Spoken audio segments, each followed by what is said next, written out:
Ini artinya lemahnya pengawasan yang dilakukan oleh aparatur negara kita dalam konteks ini adalah pemerintahan sebelumnya. Ini sudah kepada mahasiswa ya. Ini sudah puluhan tahun loh berlangsung, ya kan? Baik di pelabuhan udara dan kemungkinan pelabuhan laut dan juga kawasan industri besar. Puluhan tahun loh. Puluhan tahun kekayaan alam kita, sumber daya alam kita dicuri tanpa ada kehadiran negara. Safri lu kemana aja kan kira-kira gitu. Artinya dia menyasar, lu aparat keamanan lu ngapain aja sekian lama. Lu ikut main kong kaling kong. Nah, kira-kira gitu kan. Enggak, Gen Z itu kan bukan anti militer, Bang. Tapi anti pembungkaman kan. Ini saya mewakili mereka lah gitu. Nah, ini sebetulnya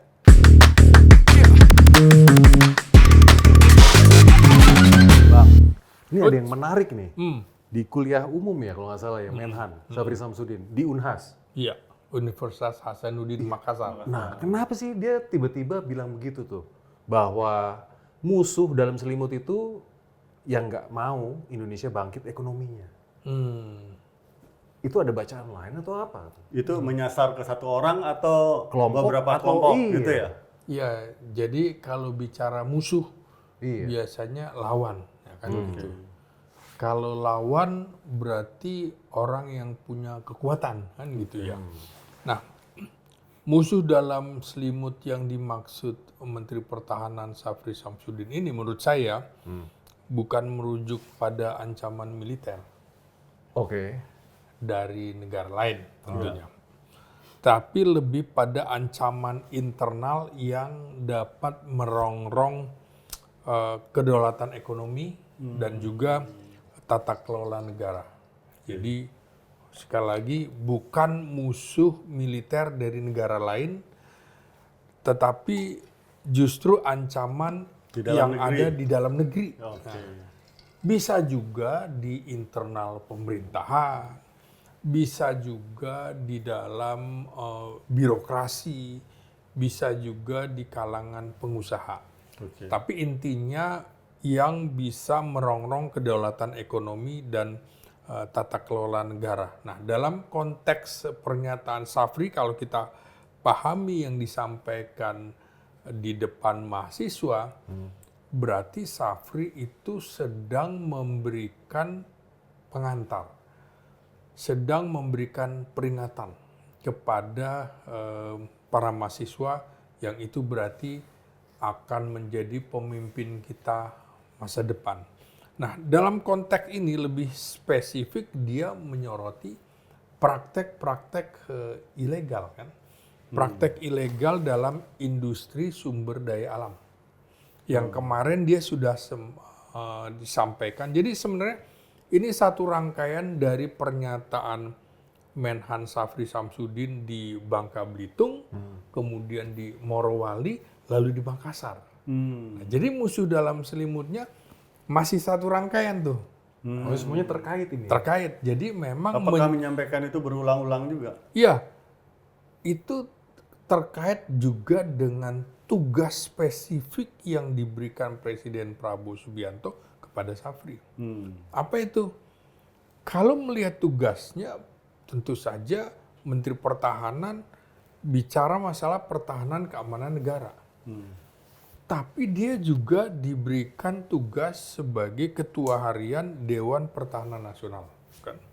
Kemudian dia diberikan mandat untuk menangani persoalan-persoalan pertambangan. Ya kan? Iya. PKH itu ya? Iya, misalnya di Bangka Belitung itu timah. Pasti kan. Morowali nikel. Kita kunci saja di dua bidang itu misalnya. Berarti memang konteksnya masih dalam satu rangkaian. Ada pihak-pihak yang merongrong industri sumber daya alam kita, baik itu bahan tambang, ya nikel, ya timah, ya boksit kan itu, tanpa pemeriksaan yang memadai. Artinya apa? Lolos dari penjagaan. Makanya ketika bicara bandara IMIP di Morowali kan gitu, ini orang-orang yang patut diduga membawa kekayaan alam kita tanpa diperiksa. Oh, ini berarti menyasar salah satunya ke pengusaha-pengusaha hitam juga ya? Iya, Iya kan ini. pasti. Jadi membawa misalnya nikel Iya. lewat jalur udara penerbangan. Kemarin kan belum lama ternyata juga Angkatan Laut kita menghentikan dan menangkap penyelundupan nikel di Sulawesi Tengah itu. Nah, artinya dari udara, dari laut, dan darat kemungkinan juga ada dugaan menyembunyikan sumber daya manusia Iya. di hutan. Mungkin lebih ke, kalau IMIP itu lebih ke konteks manusianya ya. Karena nikel pasti harus pakai Iya. vessel ya. Nah, ini artinya lemahnya pengawasan yang dilakukan oleh aparatur negara kita dalam konteks ini adalah pemerintahan sebelumnya. Kan gitu ya. Pemerintahan sebelumnya tanda lemahnya pengawasan dan adanya oknum yang patut diduga bermain curang. Nah ini, sehingga ada manipulasi data ekspor. Misalnya, Iya. pemerintah Cina mengumumkan dia membeli nikel dari Indonesia. Tapi nggak ada laporannya di Indonesia. Kita mengimpor nikel ke sana berapa jumlahnya? Harusnya ada RKAB. Harusnya atau ada, betul kan? COO gitu. Betul. Berarti pajaknya kemana? Nah, jadi itu musuh-musuh dalam selimut antara itu. Ada pihak-pihak yang bermain. Artinya aparatur negara, pengusaha, dan pihak lain. Kalau itu di dalam pertambangan besar tuh oknum Iya. itu udah pasti.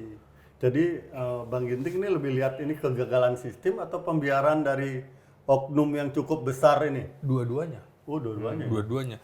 Karena dia bilang, ini sudah kepada mahasiswa ya, ini sudah puluhan tahun loh berlangsung, ya kan?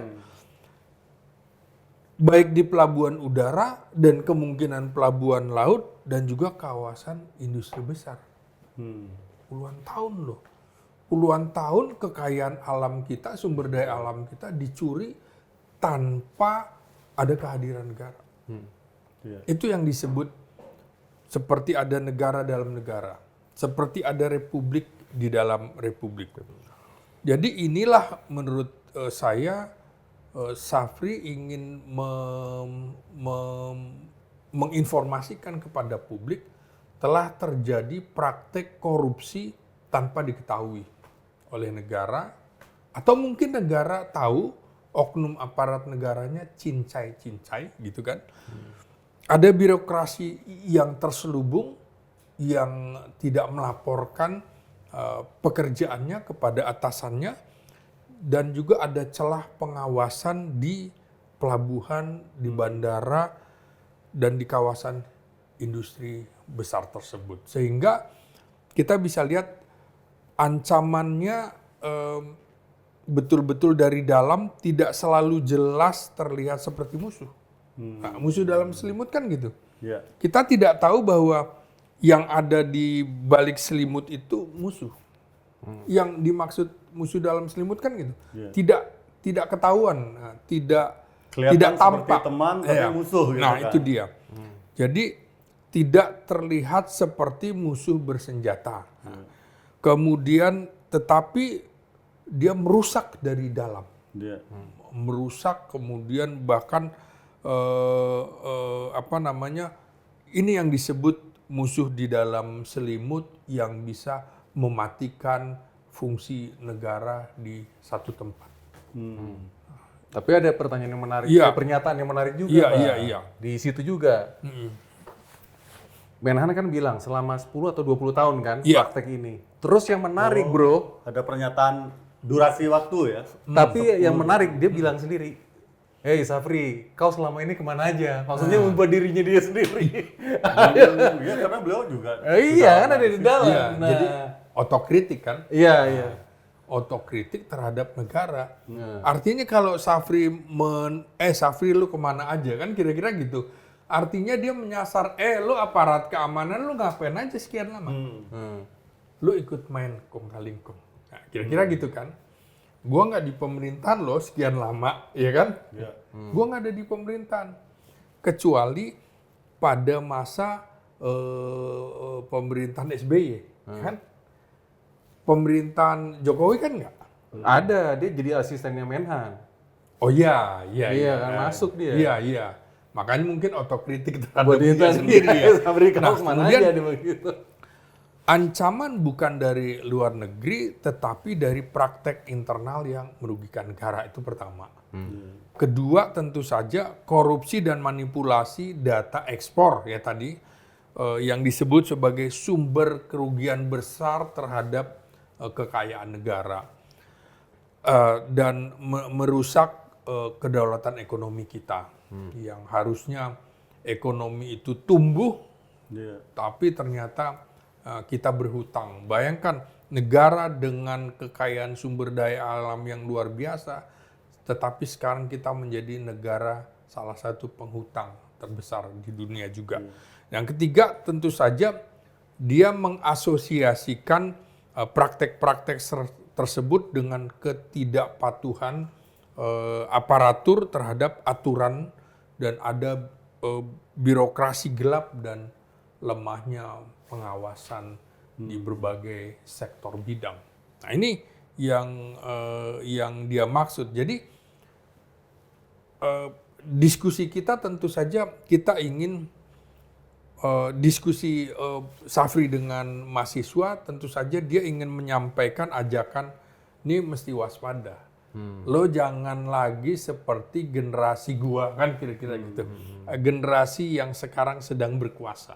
Maka Safri bilang, kalian itu calon pemimpin loh. Calon penguasa ke depan. Jadi harus menjaga integritas nasional. Jadi mahasiswa dari Gen Z yang diajak ngobrol Safri, seperti yang mahasiswa bertanya, ternyata masih semester 1. Bayangkan aja kan semester 1. Masih mental SMA-nya masih lebih kuat kan daripada mental mahasiswanya. Jadi kalau dari analisis politik, maka ada ajakan pesan kebijakan untuk ketahanan nasional kita. Jadi bicara ketahanan nasional tentu saja bukan sekadar pernyataan retoris, tapi juga syarat dengan pesan-pesan bijak itu bahwa edukasi lah. Iya gitu betul, bahwa peran pertahanan itu bukan hanya untuk militer saja, tapi menjaga kedaulatan itu adalah urusan semua pihak. Walaupun memang kalau kedaulatan dari pertahanan keamanan ya militer di situ. Tapi juga mahasiswa harus tahu bicara pertahanan berarti di situ ada ketahanan ekonomi. Ada kedaulatan ekonomi. Yang dia maksud adalah ini kita seperti nggak punya kedaulatan, kok bisa barang-barang kita, kekayaan alam kita bisa lari ke luar negeri tanpa kita mendapatkan hasil yang seharusnya begitu.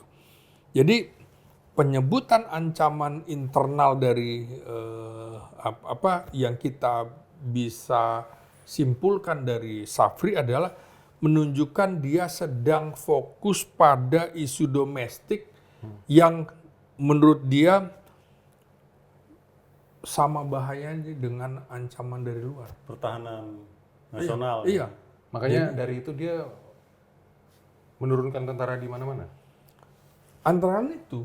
Karena kan banyak yang bilang juga bro, dari jaga MBG, hutan, semuanya tentara di mana-mana.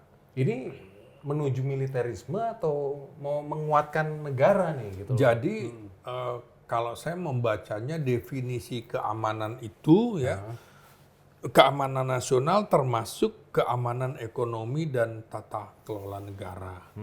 Sehingga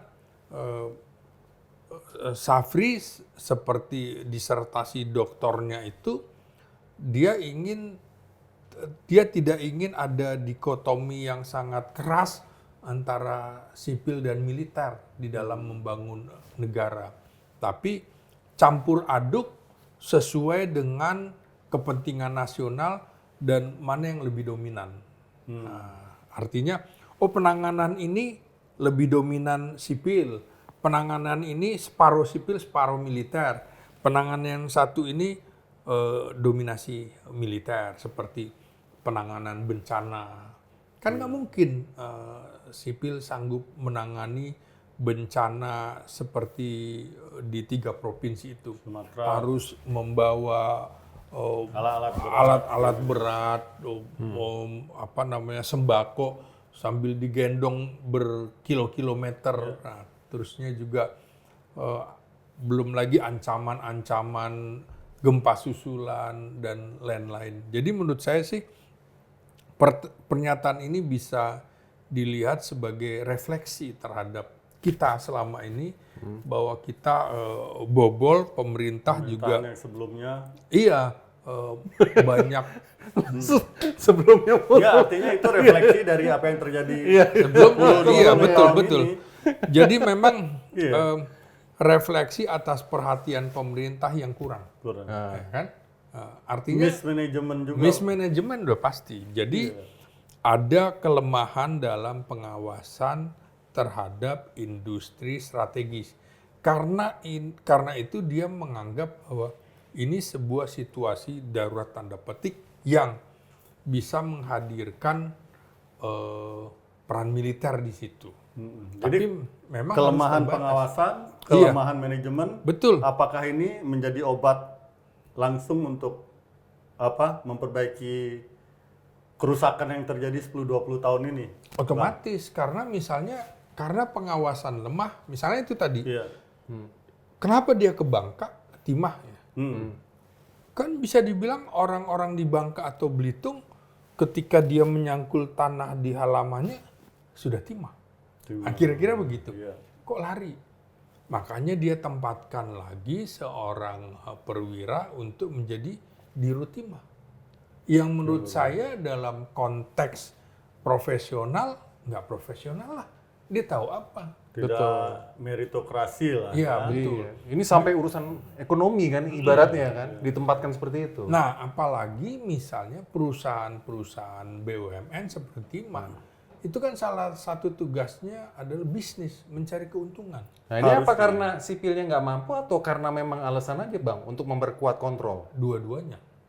Gitu ya? Iya. Jadi kan sebenarnya kalau pasal 2 di dalam undang-undang TNI itu keras. TNI tidak boleh berbisnis. Ini kok berbisnis. Iya. Tapi memang ada alasan. Kan ini pensiun. Ya kan purnawirawan kan. Okay. Nah, tapi kalau kita bicara profesionalisasi, kan dia nggak pernah nangani bisnis. Nyari keuntungan.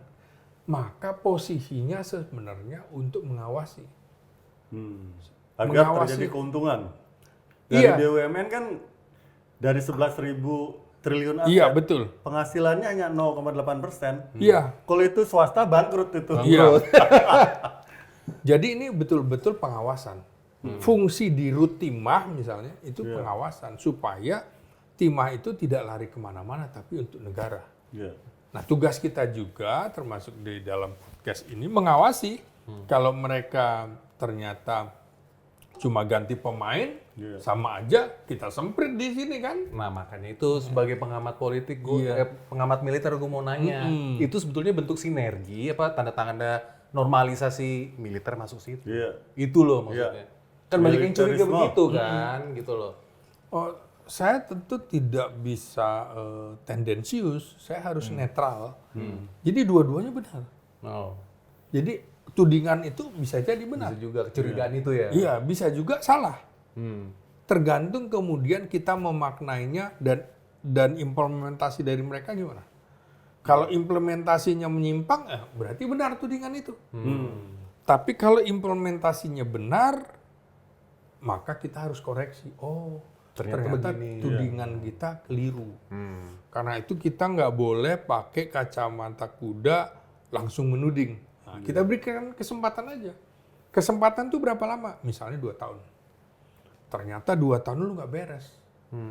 Ganti dong yang lebih profesional. Nah, kira-kira gitu. Jadi Menhan kan menyerukan tindakan tegas. Ya. Artinya apa? Harus ada keterlibatan publik di sini. Ya kita, publik. Kalau didengar Bang, Atau nggak dibungkam? Iya. sekarang kan Iya.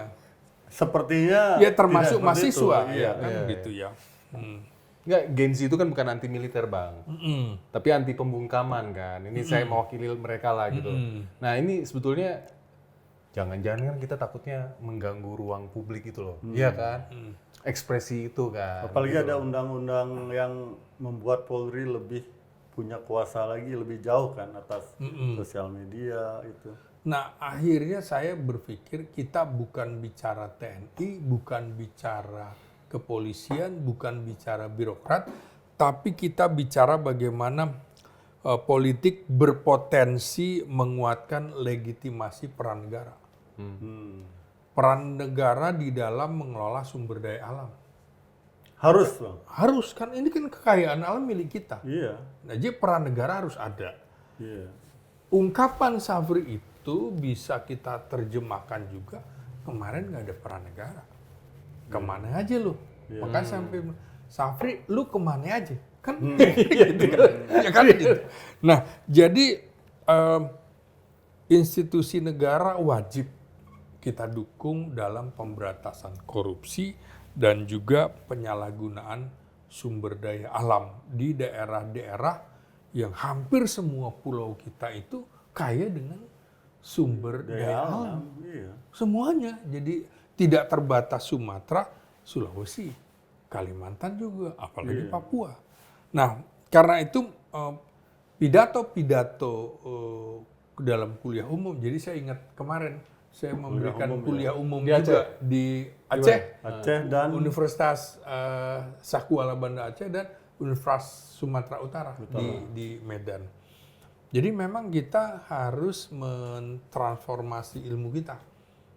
Selain lewat podcast, kita juga datang ke kampus-kampus supaya kita juga tahu cara berpikir mereka seperti apa sih. Nah ini pidato-pidato apa kuliah-kuliah umum ini sebenarnya menegaskan posisi dalam posisi Safri, posisi pemerintah seperti apa ketika ada peristiwa sumber daya alam tidak bisa dijaga dengan baik oleh aparatur negara dan terjadi praktek-praktek ilegal yang dianggap merugikan negara sekaligus dia ingin memberikan pesan bahwa kalian harus dukung kita dong, negara. Kita sekarang akan melakukan tindakan keras. Ya, tindakan keras. Misalnya, apa urusannya kan sebenarnya seorang Menteri Pertahanan ngurusi sumber daya alam? Itu yang dipertanyakan kan. Iya. Nah ini tentu saja akan menimbulkan reaksi publik juga gitu kan. Apa iya kenapa bukan Menteri Sumber Daya misalnya Bahlil gitu kan? Nah gitu kan. Misalnya kenapa Safri? Lagi-lagi menurut saya ini soal chemistry, kimia. Yang dia butuh orang yang loyalitasnya tinggi sekali. Safri dengan Prabowo kan bisa dibilang sahabat ya. Sahabat sejak taruna. 50 Artinya tahun ya. dari tahun 70 gitu kan sampai 74 dia selesai. Sudah 50 tahunan ya Bang? Iya. Sudah 50 tahun lebih, 55 tahun kan. Bisa dibilang sekitar 50 tahunan lebih. Jadi dia butuh orang yang loyal, kemudian dari akar yang sama militer, sehingga kedekatannya ini bisa kira-kira dengan kedipan mata, maksudnya ini. Gitu. Bang, ini bisa jadi nggak sih? Iya. Ini adalah keresahan Pak Prabowo yang disampaikan kepada sahabatnya tentang kondisi Indonesia. Bukan tidak tahu, pasti tahu kan? Oh iya. Beliau sebagai presiden yang punya kekuasaan luar biasa lah. Iya. Untuk memperbaiki ini, tapi kenapa hanya berupa statement? Sikat aja, benerin semua. Karena kita punya sumber daya alam nomor satu betul. nikel. Kita banyak penghasil segala macam sumber daya alam, emas segalanya. Itu kita peringkatnya nggak main-main loh. Peringkat 1 dunia nikel. Nikel ya? Nikel nomor 1 dunia, Pak. Ada beberapa batu bara, emas. Kita kalau nggak salah emas itu dunia 5 loh. Gila nggak? Kita masih miskin. Ini something itu wrong. dia. Negara daerah yang digali aja tuh penduduknya miskin semua masih. Miskin. Nah, gitu loh. Ya betul. Jadi saya kira pertemuan 4 mata antara Presiden Prabowo Subianto dengan Menan Safri Samsudin ini membahas ini. Tinggal kemudian dia mengaplikasikannya dari pernyataan itu bahwa musuh dalam selimut menurut Safri Samsudin itu betul-betul adalah ancaman internal terhadap kedaulatan ekonomi dan tata kelola negara, bukan ancaman militer dari luar. Kemudian berikutnya itu tadi, ini betul-betul ada korupsi yang tidak bisa ditutup mata lagi. Ada manipulasi ekspor, termasuk nikel itu tadi. Dulu kita anggap, ini sentimen aja almarhum Faisal Basri batubara ya. Ternyata kan benar kan? Nah, jadi ada penyelundupan sumber daya yang dulu kalau kita kritik, kita dibilang kampret. Karena Zaman cepung kampret men. iya. Nah, itu kan artinya nyata kan dituding. Bahkan seorang Faisal Basri dituding kampret kan nggak masuk akal juga menurut saya waktu itu. Terus juga ada celah pengawasan yang menurut kacamata intelijen menurut saya ini menggerogoti potensi nasional. Jadi sampai ada tidak adanya pengawasan, tidak ada aparatur negara di dalam sebuah pelabuhan udara, itu pasti laporan intelijen dan ternyata betul-betul ini menggerogoti potensi nasional. Dan secara politik menurut saya kesimpulannya pidato Safri dalam kuliah umum menguatkan narasi pertahanan kita untuk menjaga kedaulatan ekonomi bangsa. Bang, Gitu, Bung. thank you ya. Thank you. Ciao.